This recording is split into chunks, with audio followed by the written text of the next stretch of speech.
So, mic test, mic check. So, this time, pangalawang plate naman. Ito siya. Gagawin natin. So, turo ko sa inyo, no? Sabi dito, yung width nito ay 10 centimeter. Ay, yung distance between, between lines, no? Tapos, ito ay naka 45 degrees. So, gets nyo naman yan kung paano. Okay, click na natin ito si AutoCAD. And this time, tuturuan ko rin kayo kung paano mag-convert to PDF. So, yeah. Click natin to si home.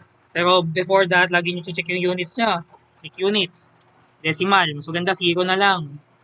Tapos gamitin nyo ito, centimeters. Okay? Click nyo to. Hindi pa yung mag-i-snap eh. Pero, yeah. Since yon ay, basehan na lang natin. 90 by 90 siguro. Oopsie. Ayun, line natin dito, yung width natin dito, masyadong makapal, no? Click natin to. Ay, hindi. Escape. Click natin to, rectangle. Pagka-click natin rectangle, width. Baguhin natin width natin. From 0.5, gawin natin 0.3. 0.2. Pwede na yan. Click natin to first. Pagka-click natin yon, drag tayo konti sa mouse natin. Click natin tong, type natin to si 90. Tapos tab. Pindutin mo si tab. Pindutin mo si 90. Sabay enter. So, bali nakagawa ka na ng ganyan. Okay? Basihan natin to. Okay? Bali, bilang tayo 9. Hindi ko sure kung magsasakto to kasi 90 yung bibilang natin. So, ayun. Ang una natin gagawin, bilangin natin tong linya. Wait lang Wait lang. So, ayun, no? Pagbasihan natin to. Bilangin natin tong linya, no? 1, 2, 3, 4, 5, 6, 7, 8, 9, 10, 11, 12, 13, 14, 15, 16. Hindi ko sure kung magsi-16 to pero ang lagi natin gagawin, ang reference point natin dyan ay ito, yung gitna. Since nakatutok siya sa dulo. Okay. Click natin itong unang linya. Ito medyo makapal, pares-pares sila nakapal, no? Click natin to. Line, di ba? Click mo lang yan. Okay, wait lang. Try natin to si polyline, no? Click lang natin. Click natin sa polyline. Click tayo ng first point. Yan. Kapag hindi pantay si polyline, kapag hindi pantay ng width si polyline, pagka-click nyo doon sa dulo, i-hover nyo dito sa may width. Pag na-click nyo si width, pindutin nyo si 0.3. Depende na yan sa kapal ng gusto nyo, Diba? Sobrang laki. Escape. Tingnan natin si line. Pero feeling ko naman, kapag si line, kapag kinlik nyo siya dito, pareha sila ng kapal. Hindi, di ba? Click natin yan. Dahil dito. Okay, babaguhin lang natin siya dito. 0.2 gagamitin natin para kay polyline. O, di ba? Laki pa din. Pero, click natin sa width, gagawin natin 0.2. Di ba? Ang laki pa din, di ba? Hindi ko lang kung bakit. 0.2. Please, sumunod ka. Kung ayaw mo, bahala ka sa buhay mo. Click na natin ito si line. Sige, click na natin to. 0.2, di ba? Okay. Ayan. Kung ayaw mo sumunod, bahala ka sa buhay mo. Mahirap talaga pasunodin yan si AutoCAD. Ayun, nagawa ko. Nakita nyo yan? Hindi. Kunwari, 0.2 yan. Click mo to si line. Ganyan. Gawa mo na yan. Ito, click mo yan. Gawin mo 0.40. Sumunod, di ba? Kasi dahil yan dito. Show hide line weight. Paano mo mapapalabas yon? Click mo to. Kasi hindi yan lalabas. Click natin yan, mawawala si line weight. Click mo ulit yan, lalabas si line weight. Pag kinlik mo to, ito si line weight. Lalabas yan, Kumakapal, hindi. Kumakapal. Tama. So, para ito, mapasunod natin sa 0.3, click mo yan. Okay. Ito na yung next step. Ito na yung malupit. Click mo to. Yan. Pag na-click mo yan, type mo offset. Oh. Ayan, sumusunod siya, Di ba ang space natin between, ay 10? Yun yung nakalagay, 10. Click mo lang yan, 10. Pagka-click mo sa linya, i-hover mo ulit kasi nandun ka pa sa options na offset. Click mo ulit si 10. Click mo ulit si 10. Click mo si 10. Click mo si 10. Okay. Hindi ko alam kung susunod to sa sa 16 pero sana sumunod. Kung hindi man sumunod, hindi ko sure sa prof nyo kung okay lang na hindi sumunod sa 16 o basta masunod lang yung dimensions. Okay, tuturo ko sa inyo kung paano maglagay ng dimensions mamaya kung pinapakita ng prof, kung kailangan ng prof. Pero next naman natin, kiklik natin sa stream. Click natin yan. Click lang para mawala lahat. Click mo ka dito, tapos drag mo yan kasi para may linya, imaginary line, para mawala lahat. Pero kung gusto mo mano-mano, click mo lang ganyan. Ayan o. Yan. Yan. Yun. Gusto mo mabilisan, ganyan. Bilangin natin. Okay. 1, 2, 3, 4, 5, 6, 7, 8, 9, 10, 11, 12, 13 lang. Okay lang yan. Alam mo bakit? Kasi kung hindi man 90 ang gamit niya dito, 100. Okay. Given na 100 or 90. Okay. Kung 90 yung gamit dyan, you're lucky. Bakit? 30 divided by, 90 divided by 3. Kasi 1. 1, 2, 3. 90 yan. So, bali, divided by 3, 30. Click ka lang, click mo yung, gawa ka ng linya, click mo to, tapos, pindot ka 30. Tapos, design ka, gawa ka lang ganyan, yan o, diretso mo yan, 90. Tapos, drag mo yan, huwag mo na pipindutin, 30. Nakakasunod ba? Nakakasunod. Kung hindi man masunod yan, ito, okay lang. Alam niyo bakit? Wait lang Okay. Hindi nga siya nasusunod. Pero okay lang yun. Alam niyo bakit? Kinlik kasi tatanggalin natin tong lahat.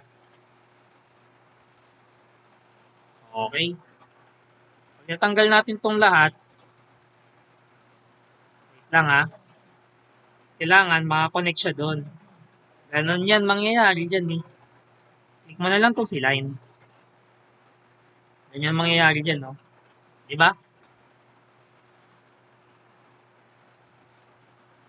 Ayaw lumabas. O sige, mamaya. Trace lang natin yan. Okay lang yan, walang problema dyan. Trace lang natin yan. Magkamali kayong trace. Ang gagawin nyo lang dyan, scroll ano nyo lang yan I-scroll nyo lang. Kailangan, parallel pa rin yan Yan o. Kailangan parallel pa rin yan. 50 degrees ba? Tama. Pero dapat 45 na to kung tutusin Hindi yan 50 degrees. Hindi yan Dapat 45 degrees to. Ayun 45. Sa part na to, di ko sure kung tama pa rin to. Okay? Pero okay lang yan. Kasi ito lang naman yung nagre-require na mag 45 degrees which is nakuha naman natin, no? Okay lang 'yan. Kung hindi man okay 'yan, gawan niyo na lang sarili niyong paraan. Okay? Okay, nakikita nyo. Mahirap naman magtansya-tansya dyan. Delete natin to kasi tansya lang yan Ang gagawin natin dyan, offset. Click natin si true. Click natin yan para sumunod. Pero kailangan dapat pipindutin natin si 10. Diba? Sumunod siya? Hindi. Kasi nga, hindi siya pantay. Okay? Ito, dapat pantay din to Itong dalawa. Ayun, 11 siya. Bakit kaya ganon? Ito 10 pero ito 11. Kasi hindi nga siya pantay. No? Pero, gagawa na lang natin ng diskarte yan. Okay? Medyo nagkamali lang yata dito sa part na to. Dapat 3, 6, 9. Yun, mag-a-adjust na lang tayo doon. Pero, medyo mahirap na i-adjust yun kasi nga, hindi na nga kasi talaga siya pantay. Kasi hindi natin sigurado kung 90 or 100 yon. Okay? Pero okay lang yon. Wait lang Pero kung ganyan man yung mangyari, tansya-tansya na lang talaga. Pero hindi magandang ng isang ano yon. Nag-AutoCAD yon. Ng isang designer yon, yung tansya-tansya na lang. Okay? Pero tinuro ko lang, pero ang motive lang naman ng video na to ay para maturuan kayo sa line weight, offset, tapos magkaroon lang kayo ng idea kung paano nyo magawa to. Using 45 degree angle. Nakuha naman natin siya. Tapos select natin itong lahat. Select natin yung lahat. Gawin mo 0.3 para makasunod siya sa line weight. Okay? Hindi ko lang alam kung bakit siya nag-11. Okay? Hindi ko siya lang alam kung bakit siya nag-11. Pero dito, turuan ko kayong gumamit ng dimension guys Sa annotation naman yan, i-click mo lang to.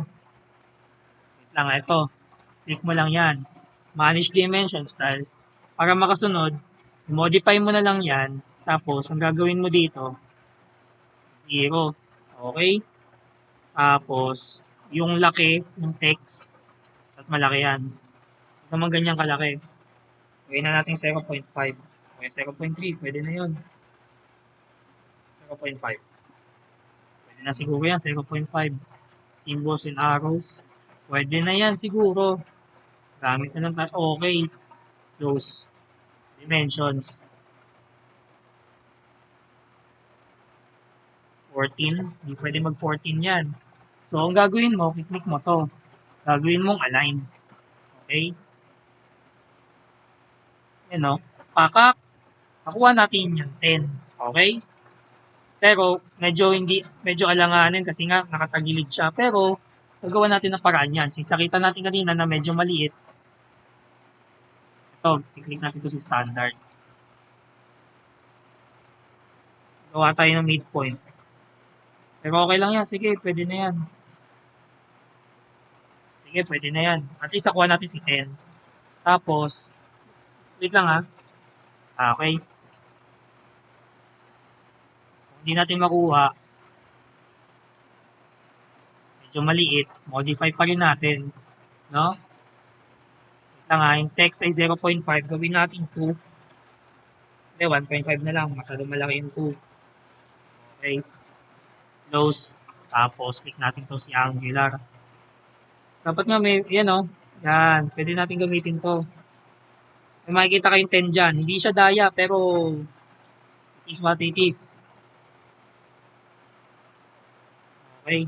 Wait lang ha. Ano natin? Hanggang sa may lumabas. Okay, dito na lang. Wala tayong magawa dyan eh. Dito na lang. Ito ba yan? Yan o. Pantay 10. Diba? Ang galing. Tapos click naman natin to para sa Angular. Para makita natin yung angle nito, click mo lang yan, tapos click mo yan. Para lumabas si 45 degrees. Pag lumabas na, okay. Nandyan na tayo. Diba nakikita nyo sa PDF na magkadikit itong dalawa. Itong dalawa. Okay lang yan kahit hindi mo na magkadikit. Pero, papakita ko sa inyo, ito, yung kung paano isi-save siya as PDF. Click nyo lang si output, dito na sa taas, click nyo si plot. Text nyo lang yan, wala tayong pakialam dyan. Name, Microsoft Print PDF, okay? Ito, okay, A4, kasi A4 yung CDM. Display, click natin to as Windows. Isiset lang natin. Let's assume na 6 yung nakalagay dyan. Pero sige, gawin na natin dalawa. Pwede na yan. Ay, magawa dyan eh. Save na natin siya as PDF, no? Okay.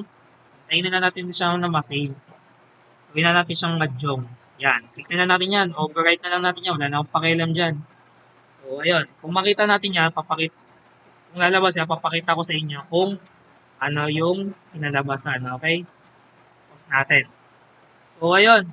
Ito, makikita na natin, nakaano na siya. Medyo baliktad, pero mali lang yung pagkakaset natin ng papel kanina. Pero eto na siya, oh. Nakasave na siya sa PDF. Okay? Yun lang. So, ayun. Nagawa na natin yung pangalawang plate. So, hindi ko sure kung magagawa natin yung pangatlo eh. Pero, ano lang yan, triangle lang yan, guys. Pagalingan lang ng ng common sense. So, ayun, maraming salamat sa panonood. So, yeah. Sana may natutunan kayo.